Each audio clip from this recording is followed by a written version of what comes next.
I think I had followed you about 2 years. I messaged her and I was like, pretty straightforward. Really Hey, straightforward. I'm looking for someone to date online who would move to Kenya. I saw you had sent a message and I had known, like I knew who you were because I followed you. And you were like, oh yeah, I would, just what you said, like wanting a wife to move to Africa. And I was like, oh my word, this is so ridiculous. My family found out I was talking to you. Yeah.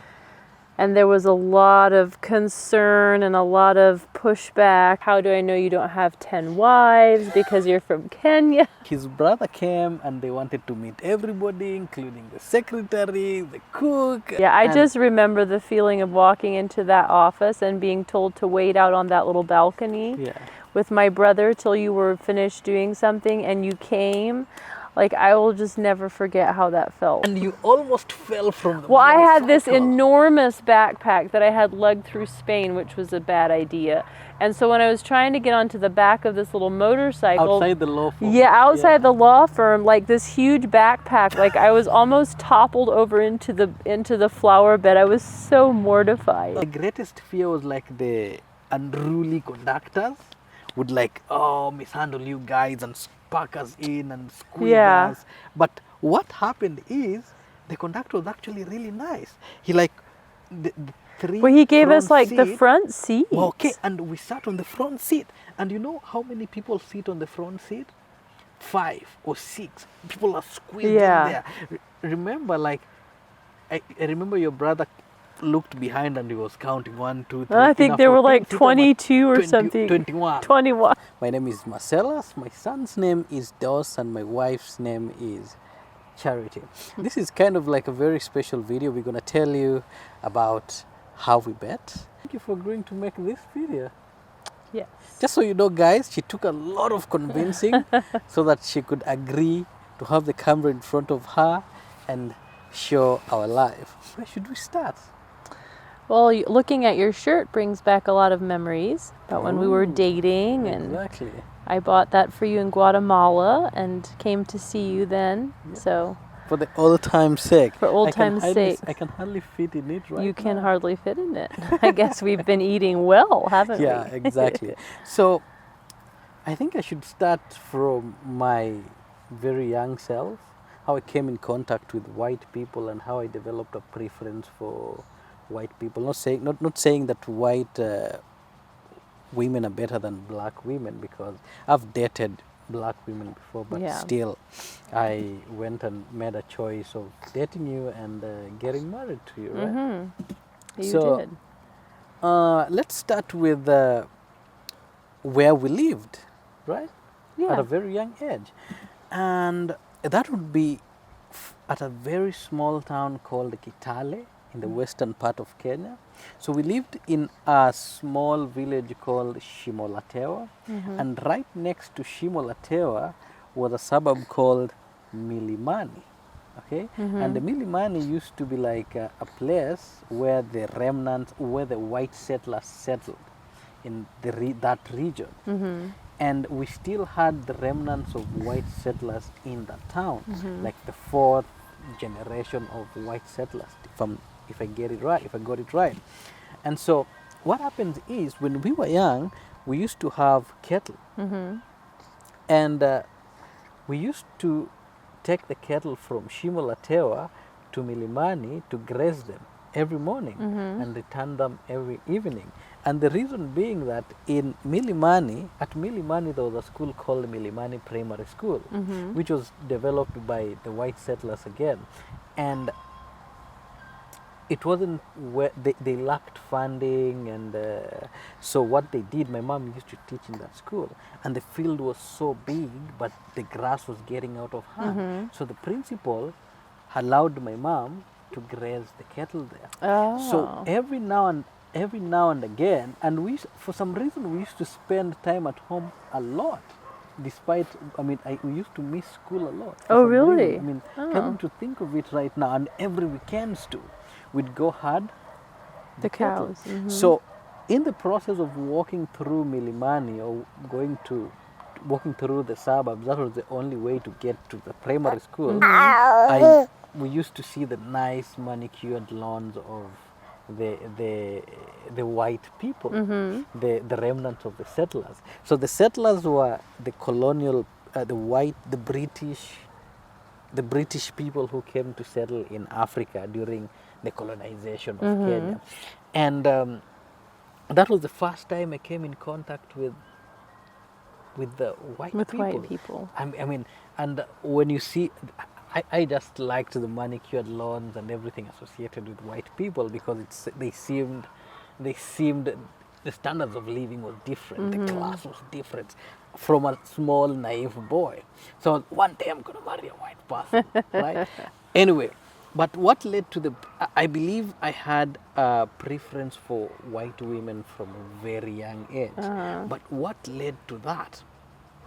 So very early on, I remember I was taken to a school called for my kindergarten class, Yeah. or nursery class. It was called, we used to call it pre-unit.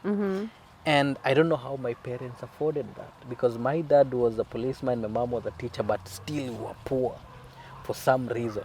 But I think my mom really wanted to take us to really good schools, and that they punched above their weight. I believe that's why I never lasted in that school for long. In this school, the predominant group were Indians from Asia, and they were just as white. I mean, from Compared a young age, to- we couldn't tell the difference. compared to everyone else, I remember yeah. I was the only white of 2 kids in that class. The only black. The only black of 2 Yeah. kids in that class, and they used to make fun of us. They used to say that our Oh. hair was curly, and they used to actually call it maviambuzi, which means goat's droppings. Oh, that's so Okay, cruel. so from that age, I became really uncomfortable in my skin, and my mom is really dark. Leave alone right now, I'm starting to fit into Yeah. my dad's She is darker lighter, than a you. little bit lighter skin tone, and I'm not as shiny black as I used to be. So even in previous schools that I went to, my classmates used to make fun of my shiny black skin color every time, like in biology classes when they talked about skin layers, melanin, darkness, that kind of thing. Yeah. So I got really uncomfortable in my skin, and I said, one day I'm gonna marry a white woman so that my kids don't have the same black skin Yeah. that I have. So that informed my very young preference for white women. Fast forward, I dated some ladies when I was in campus, but I didn't like the culture, okay? And I don't blame them because most of families in Kenya would be poor, okay? In these standards. And the girls from those families would actually be motivated to date so that they escape from their homes, find a husband, and escape the home. Okay, and I'm saying it sounds dire, but it's not as bad. So what I mean is the women would always be money oriented, okay, and then Money ask for oriented, money. They'll yeah. ask for money. Somebody, you'll be dating someone, and then you get a text, hey, can you do me a favor? Asking for money to do something. For you to send money. So Well, anyway, that's kind of hard to build a true relationship with exactly. if it's always about money. And white people are not as common in Kenya. So what did I do? The next frontier was Instagram. Okay, so I thought, hey, if I see somebody that I like on Instagram, let me do what? Let me follow them and start a conversation with them. So I messaged a bunch of women from Turkey, China, Europe. I don't know if it's China, but some Asian country, Yeah. okay? Germany, and so forth, okay? Argentina, Okay. and so forth. Until, anyway, it wasn't leading. It was Wasn't being leading very nowhere, productive, okay? Because yes. when you message someone on Instagram, I mean, you're both like kind of like don't know what is happening. Then it's long distance. Yeah. So at that time, I remember before messaging you, I'd finally decided to quit on oh, this white women thing is gonna be like, it's gonna be non-productive. It's not gonna happen. Yeah. So, and by the way, the other reason why I really like the idea of interracial relationship with the kids, I personally think interracial, or I shouldn't use that. Somebody corrected me. I shouldn't use Biracial. race. I should say intercultural. Or Oh, or intercultural. intercultural. I think mixed or interracial kids. What am I saying? Mixed or intercultural babies are Yeah. actually really pretty. Yeah. Right? they Because are. I think I came across them in Kenya. And in Kenya, we actually refer them to pointee. I don't know who coined that term. Pointy. Like pointee, which comes pointee. I think it's point something, maybe 0.0, maybe half. I don't know, but we okay. call them pointees. And I really think they look pretty. Tell us what you think about intercultural or mixed kids. Anyway, so right before messaging you, I quit. I was like, I'm not doing this anymore. And I remember that time I was doing my internship at the Kenya School of Law in a law firm. Uh-huh. And so I remember what happened is, so this is what happened. I've messaged a bunch of women. Uh-huh. It's not happening. Okay? And I remember there's this one lady. I'm not sure if I'm the one who followed you first or if you followed me No, first. I think I followed you first. But I remember this lady who keeps on seeing my Instagram stories. Uh-huh. And it's going to be a little longer, but I think it's worthwhile. Okay. So I'm in law school, joined law school in 2017, okay? And everything is going fine until we get like University of Nairobi strikes. Student organization would instigate strikes and people would riot and schools would be closed. Oh. So I ended up, my projection was like, I'm going to spend a lot of time in campus. Uh-huh. Then after campus, when I earned the degree, law degree, I have to go to the Kenya School of Law, which is another 2 years. And I was like, oh man, this is not working out fine. And remember, I projected by the time I'm done at the Kenya School of Law, I'll be probably 27. Uh-huh. 27, I have nothing to my name, Right. but just a law degree. And how am I going to get through campus? I mean, I want to have some money. So what I thought of is YouTube.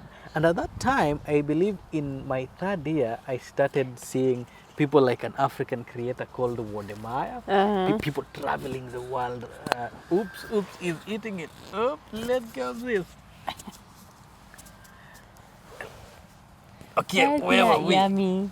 People traveling around making YouTube videos, people from African villages, okay, building mansions. And I was like, man, maybe content creation is my thing. And I actually thought, hey, I can communicate very well. I have a mastery of the English language. Let me start creating content. So I started creating, and I love adventure. I started creating videos on traveling to different parts of Kenya on my little Yamaha 100cc. You know what its name was? What? Antichrist. Why? I wasn't that religious. Yeah. Okay, so I thought, oh, the reason why I call it Antichrist is there's this movie we used to watch a long time ago called The Gods Must Be Crazy. Oh, yeah. And there's this, I think it's The God Must, I don't remember which season it is, but there's this season where a guy struggles with a Land Rover vehicles, and there's a guy who was fixing it for him, and he keeps on saying, oh, Antichrist wouldn't start or something. So the Land Rover was called Antichrist. Oh, So kind of stem from I called the bike Antichrist. I thought it was a cool name. Okay. Then I put a skull on top, in front, on its headlights, Yeah. such that if you put the headlights on, only the skull would light up. Oh my! Anyway, I think I saw a you saw picture of it? that. Good. So I started touring around Kenya on these motorcycles. And at that time, I remember during COVID-19, we came back home. So I used to make money doing border business. And Which is selling a charcoal, which is a taxi service. Small motorcycle taxi service. So every money I'd get, I'll tour different parts of Kenya. But I soon learned hey, if I want to captivate people, and remember, there's also the learning curve of YouTube. I don't know Right. how to make good content. I'm not really good at storytelling. I don't know what is working. So looking back right now, I don't even think I can watch those videos right now because I've put them on private. I can't even watch them. So I Oh. soon realized for me to make good travel content video, I need to travel to the exquisite places, and with the Kenyan economy and currency, I can't afford them because those places are for tourists, people from the US and Europe coming to Kenya. So I, I ended up stopping that. But while I'm at the Kenya School of Law, I figured, hey, you know what? What I can do is I can start making food content video, and when I'm not traveling to other places, I can access food content.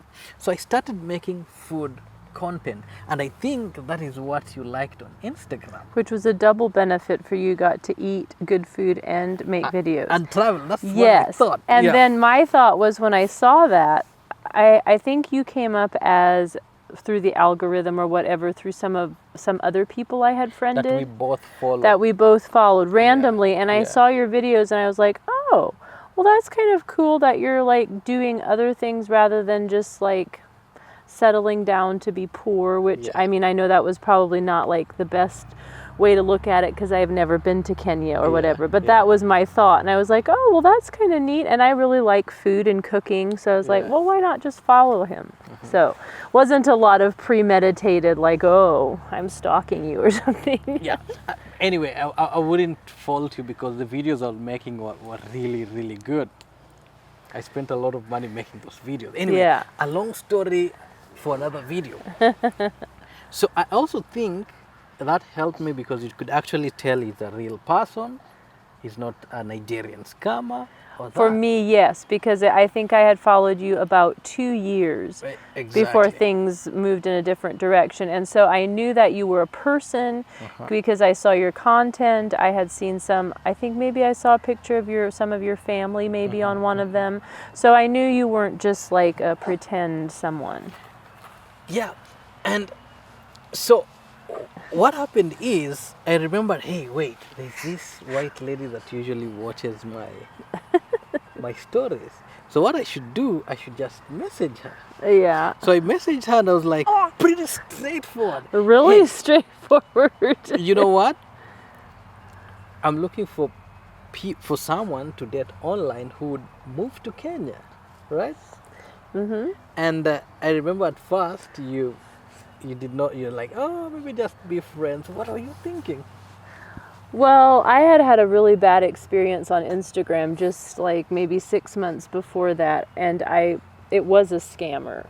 And so I had kind of stopped even going on Instagram at all. And then I don't know why I decided that day, like randomly, to look at my Instagram, and I saw you had sent a message, and I had known, like I knew who you were because I followed you. And you were like, oh yeah, I would, just what you said, like wanting a wife to move to Africa. And I was like, oh my word, this is so ridiculous. What? But I was kind of interested in the fact that you were real straightforward. Yeah. Like I was like, well, at least I'm not guessing what you're up to. Yeah. But I was just like, oh, I'm still like so burned from this other experience. And Yeah. so I was just like, I mean, kind of intrigued and wanted to see who you were, but not at all interested in wanting it to become more of a relationship sort of thing. Yeah. So, And at that time, I did not understand. I mean, I knew very little about Amish people, yeah. and I did not know much about Mennonites. No, because you thought I was Amish.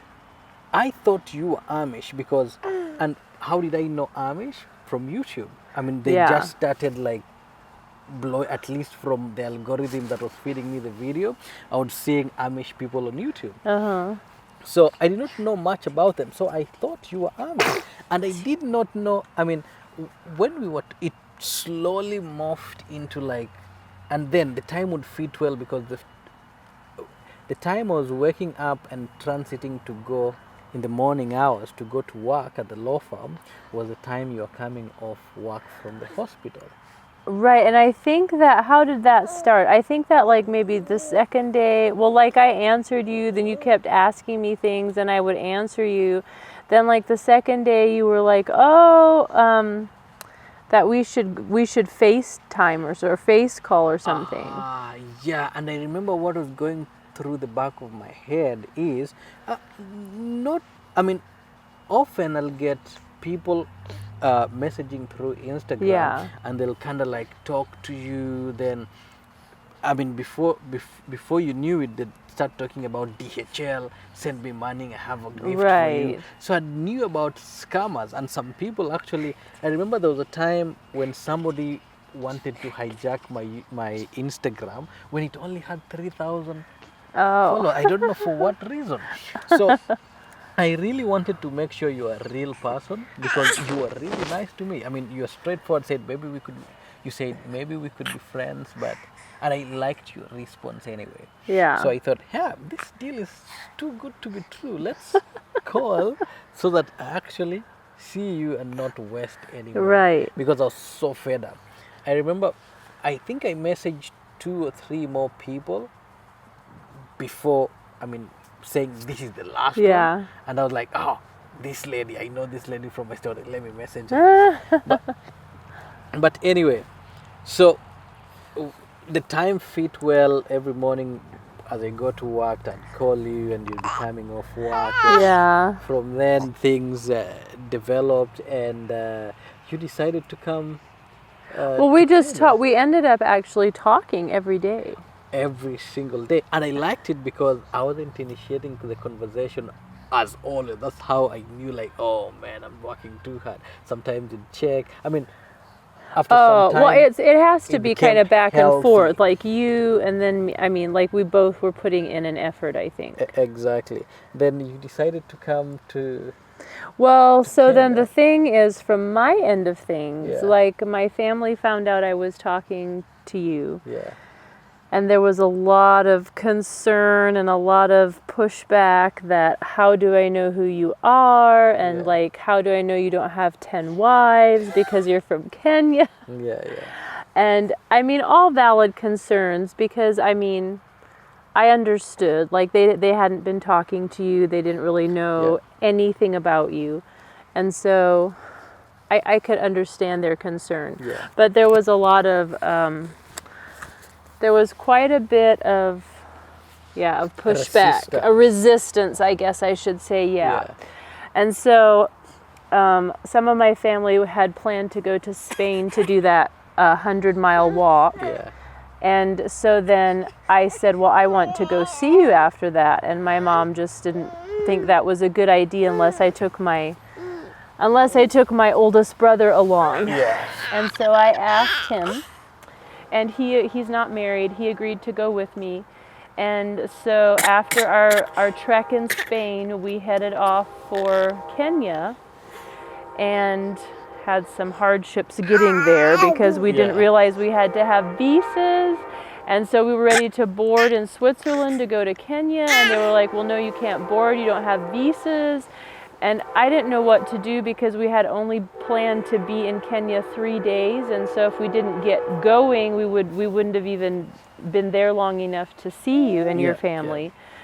So I made some desperate calls in the airport in Switzerland, called the people that were supposed to give out visas. They said, oh, it's 24 hours. Well, that would have taken away another day from our time, which we would have gotten there, seen you, turned around and left again. Yeah. So I called the lady and explained everything and said, please, can you help me? And lo and behold, in about 20 minutes, we had visas. It was just amazing. So, but then we did get...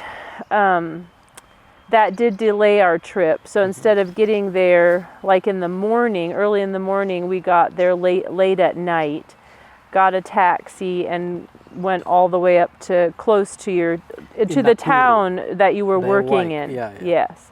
And my brother helped me. We had an Airbnb and we stayed there. And so then that kind of really progressed our relationship a lot further. From just talking, because I was going to actually put a person, which I had seen your face, like I had seen you, but seeing a person in real life is kind of different. Like it took me a second to like put the person that I had been talking to for almost a year to your person in So. And I remember you guys, you were supposed to come to the office at noon. Oh, right. I remember your brother really wanted to see where I was working. Yeah. To see, oh, this is the real person. He has a real job. He's decent I know, I think now. you felt like you were being investigated, is what you said. Exactly. But then I think it also helped because I was working at a top tier law firm in Nakuru. You were, yeah. And do you know the law firm owned the entire 7-story Oh, building? they did? So, I mean, they make a lot of money from that, from the practice. Yeah. And everything was so nice. They had, at that time, they had, I believe, 6 associates and the 2 partners that were running the farm. So his brother came and they wanted to meet everybody, including the secretary, the cook. I mean, well, and my brother's very outgoing and Exactly. he likes people, so he wanted to see everyone and experience everything. So. Yeah. And everybody was so nice at the law firm. Everybody was like, Marcellus ametuletea mzungu. That means in Swahili, that means, Marcellus has brought us a white person. Oh, yeah. So everybody was so nice. And so after that, we were going to go home at my mom now. Yeah, I just remember the feeling of walking into that office and being told to wait out on that little balcony with my brother till you were finished doing something and you came. Like, I will just never forget how that felt. You were in like this suit. Yeah. And I don't know. It was quite, I don't know, it was just such a different experience. I'll never forget how that felt. Good. I remember it was on a Friday and because partially you had told me at one point that you were like 179 centimeters. So I had carefully looked that up and that meant you would have been like 5'10", which was about the same height as me. And then when I met you in person, you were not quite that tall. So I was like, oh! Here's the thing, and I want you to get this right. And I've already told you that.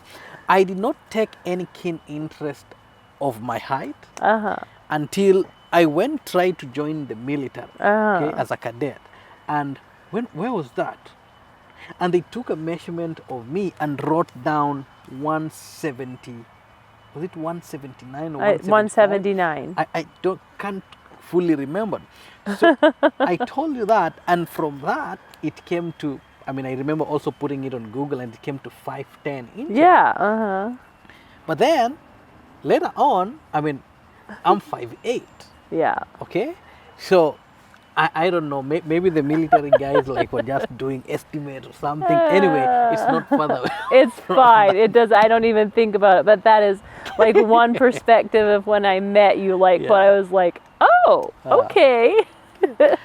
So, but then we had that lovely lunch. You took us. I was gonna forget that. Yes, we each went on a little bora bora. Is that what you call them? And you almost fell from the Well, I had this motorcycle. enormous backpack that I had lugged through Spain, which was a bad idea. And so when I was trying to get onto the back of this little motorcycle, outside the law firm. Yeah, outside the law firm, like this huge backpack, like I was almost toppled over into the flower bed. I was so mortified. But we got on, each on one. Yeah. You know what was going on in my head? No. Oh man, I've got these 2 white people. Everyone is looking at them because white people are not as common. Oh, in Kenya. yeah. I'm like, and now what is she thinking about me? What is going on? So in my mind, a lot of thoughts were racing.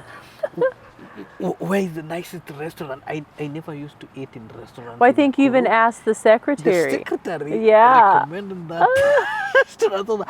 How is it gonna turn out? So in my mind, I was like, I'm gonna go and I'm gonna give them like the rarest of Kenyan delicacies. So in Nakuru town. That was something, and sometimes I lost track of you and my brother, and I was like, what's going to happen to me? Here I am. I don't know.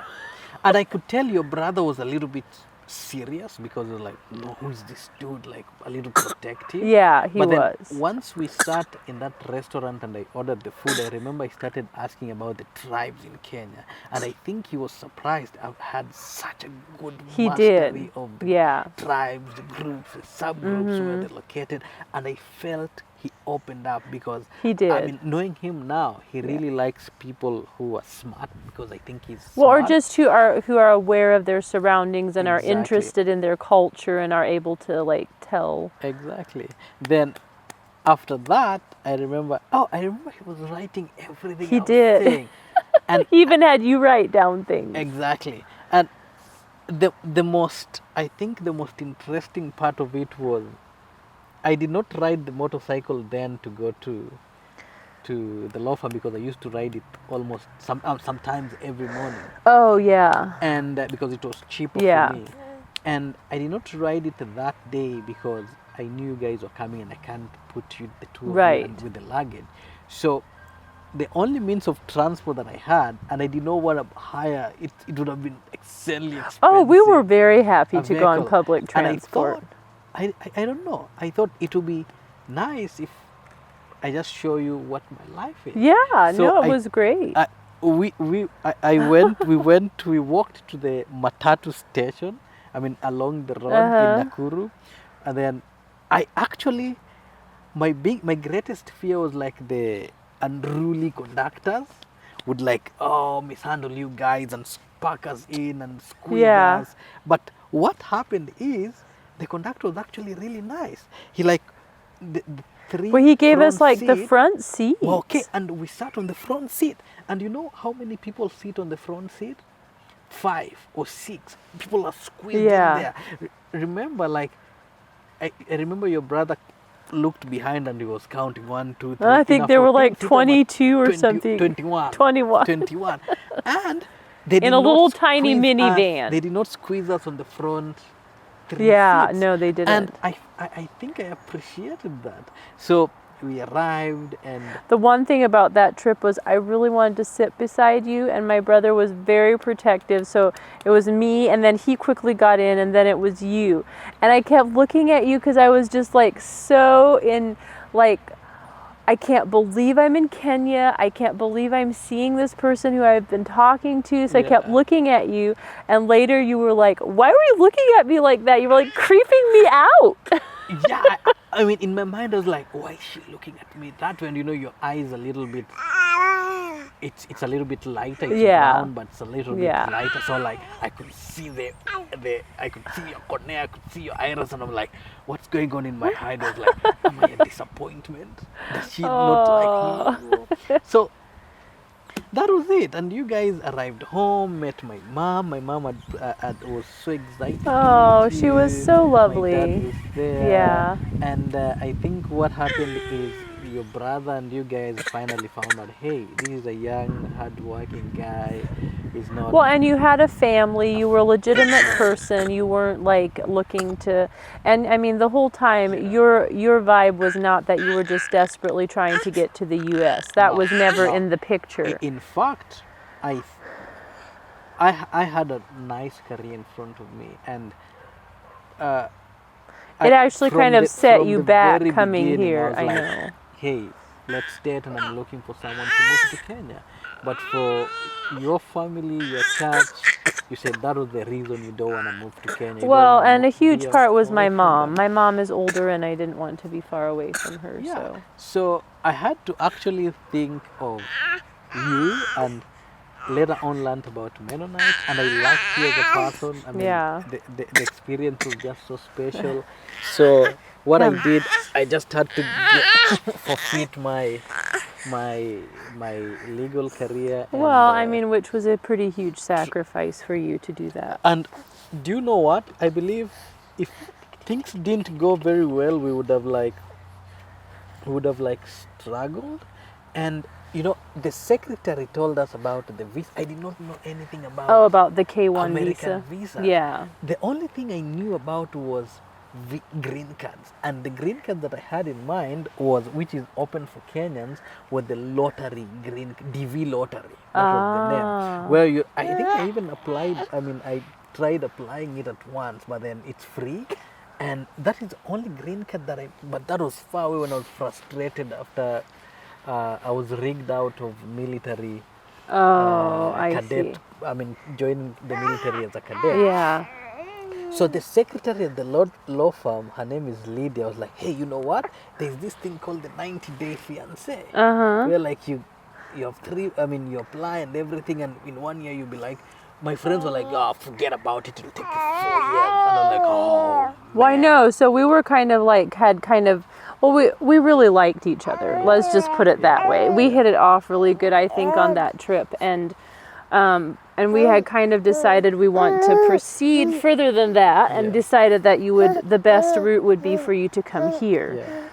But then, we both kind of were prepared, I think, for more like a 4-year process sort of thing.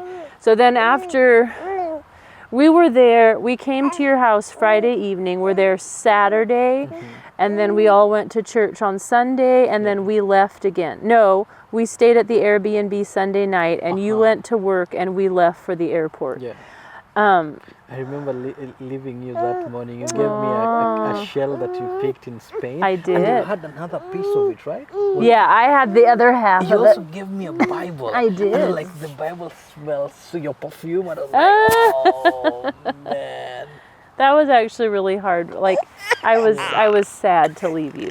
Oh, man. Oh, I think he's... So you ended up coming again in April of 2024 for the second time. Come on, yes. Come on, so. Oh yeah, little baby. Littles. Yeah, so then after I came, that was in October when we came the first time. I remember So- it was 6, just right before Hamas. Yeah. Yeah, So then we yeah. decided to move on. So when I got home, I started all the paperwork situation. yeah. And by the end of, I think I filed it like the 3rd week in November or 4th week in November. And so we were set to like wait until 4 years or 5 years or however long it took, which seemed like a really long time. So then in April, I just really wanted to see you again, and you obviously couldn't come see me. So so then I planned a trip to come back to see you again. Good. I think this video is long enough. The rest of the story we're gonna share it in the other video. Okay. Yeah, I hope. Yeah, we just wanted to make this video after a lot of convincing, so that you guys get the background of Yeah, I guess we had a lot more memories involved than we thought we did. how we met Instagram. Exactly. Yeah. So the next video, I think it's gonna be really interesting. We're gonna walk down from there From where from where I visited you until me coming here and how we Yeah. got married and how everything went. But it was pretty intense. it was pretty intense. But yeah, we are all we are grateful for everything that We happened. are. Yeah. Without much ado, do you have anything to say? Do you No, you I left think that's something good. else? Yeah. So let's wrap this video. Thank you for watching. Subscribe, like it, comment, ask us whatever you feel like knowing, and we're gonna get back to you. Till the next one. He also wants to live. See you. Bye.